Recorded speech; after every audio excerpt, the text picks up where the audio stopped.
कि जैसे हमारी सरकार आई इन्होंने बाईपास का काम बंद कर दिया और 250-300 मीटर और 2.5 साल के अंदर 250 मीटर सड़क सरकार नहीं बना पाई है। ये क्या विकास की बात कर रहा है? आज बंजार की जनता सड़कों पर उतरी है, मैं बहुत बधाई देता हूँ और मैं आंदोलनकारियों के साथ। बंजार के विधायक सुरेंद्र शौरी ने कुल्लू में प्रेस वार्ता को संबोधित करते हुए मुख्यमंत्री सुखविंदर सिंह सुक्खू और लोक निर्माण मंत्री विक्रमादित्य सिंह पर ठेकेदार को संरक्षण देने का आरोप लगाया है। उन्होंने कहा कि एक NH निर्माण कंपनी जो कि नूरपुर जिला कांगड़ा की है ने वर्ष 2021 में औट लोहरी नेशनल हाईवे 305 का टायरिंग का कार्य किया था। कंपनी के साथ जब टेंडर हुआ था उसमें 5 साल तक इसकी मेंटेनेंस का कार्य भी ठेकेदार को करना था, लेकिन ठेकेदार के द्वारा मेंटेनेंस का कार्य नहीं किया गया।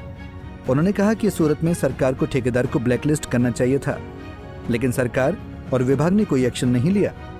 उन्होंने कहा कि ऐसे में औट से बंजार तक DPR अप्रूवल के लिए केंद्र सरकार को भेजी थी, लेकिन केंद्र सरकार ने DPR में ऑब्जेक्शन लगाकर ठेकेदार के खिलाफ कार्रवाई कर ब्लैकलिस्ट करने को कहा और उसकी परफॉर्मेंस सिक्योरिटी जब्त करने को कहा। उन्होंने कहा कि सरकार के संरक्षण के चलते ठेकेदार के खिलाफ कोई कार्रवाई नहीं हो रही है, जिसके चलते बंजार विधानसभा क्षेत्र के लोगों को सड़क की खस्ताहाल स्थिति से यातायात के लिए भारी परेशानियों का सामना करना पड़ रहा है।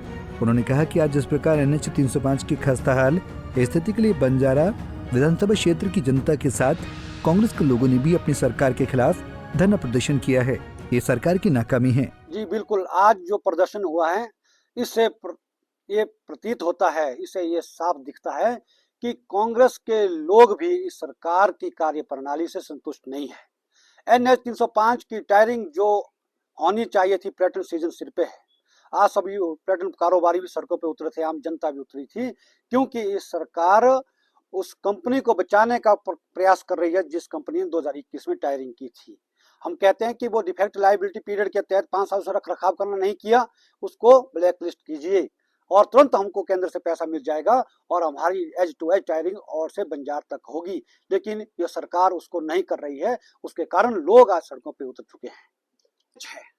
NH और NHAI में हमें फर्क समझना पड़ेगा। NH है ये प्रदेश सरकार के अंडर आता है, जो NH 305 है ये केंद्र सरकार का नहीं, प्रदेश सरकार का रोड है और प्रदेश सरकार को इसमें DPR तैयार करनी है और केंद्र सरकार इसमें पैसा देगी। लेकिन 2.5 साल में इसने 2 DPR भेजी और 2.5 साल में 2 DPR भेजने के बाद एक हमने सैंक्शन करवा दी, एक में ऑब्जेक्शन लगा। एक ऑब्जेक्शन इसलिए लगा कि ये सरकार की नालायक है, इस कंपनी को बचाना चाहती है, नहीं तो केंद्र सरकार पैसा देने को तैयार है। मैं धन्यवाद करना चाहूंगा नितिन गडकरी जी का, मंत्री जी का। उन्होंने जब आपदा आई 10 करोड़ NH 305 के लिए भी दिए हैं दंगा लगाने के लिए, लेकिन जब प्रदेश सरकार का पैसा पहुंचता है अभी तक उस ठेकेदार से ये काम नहीं करवा पाई है। टेंडर प्रोसेस बड़ा लेट किया, उसके बाद 8 महीने अभी दंगों के लिए NH 305 जो औट से लेकर के जरूरी टनों तक अपने औट से लेकर के जरूरी तक जो 10 करोड़ आपदा के दौरान दंगों के लिए दिए हैं, वो उस ठेकेदार से काम अभी तक नहीं करवा पा रही है। केंद्र पैसा दे रहा है, जैसे DPR पहुंचेगी वैसे पैसा आएगा, लेकिन ये प्रदेश की सरकार नालायक है या अधिकारी नालायक है, जिसके कारण आम जनता को आज सड़कों पे उतरना पड़ा है। कुछ भी हमें नहीं मिला है, बजट का आकार नहीं बढ़ा है, कई नई योजना नहीं है, बंजार का तो बजट बुक में नाम ही नहीं है। इसलिए जहां हमें उम्मीद थी कि पर्यटन की दृष्टि से बंजार के अंदर बहुत अच्छा होगा, लेकिन यह सरकार तो जो हमने पर्यटन स्थल को विकसित करने के लिए लालजी जैसा टूरिस्ट डेस्टिनेशन बनाया था वाटर स्पोर्ट्स के लिए, उसको भी 2 सालों में चला नहीं पा रहे। वहीं विधायक सुरेंद्र शौरी ने मांग की कि जल्द से जल्द ठेकेदार के खिलाफ कार्रवाई कर नई DPR केंद्र सरकार को भेजी जाए, ताकि NH 305 की हालत में सुधार हो और लोगों को राहत मिल सके। पंजाब केसरी टीवी के लिए कुल्लू से दिलीप ठाकुर की रिपोर्ट। हमसे जुड़े रहने के लिए हमारे YouTube चैनल को सब्सक्राइब करें और नई वीडियो की नोटिफिकेशन के लिए बेल आइकॉन को दबाएं। अगर आप ये वीडियो Facebook पर देख रहे हैं तो लाइक जरूर करें और ज्यादा से ज्यादा शेयर करें। इसी तरह के और भी अपडेट्स के लिए फॉलो करें हमारा Instagram पेज himachal.ke।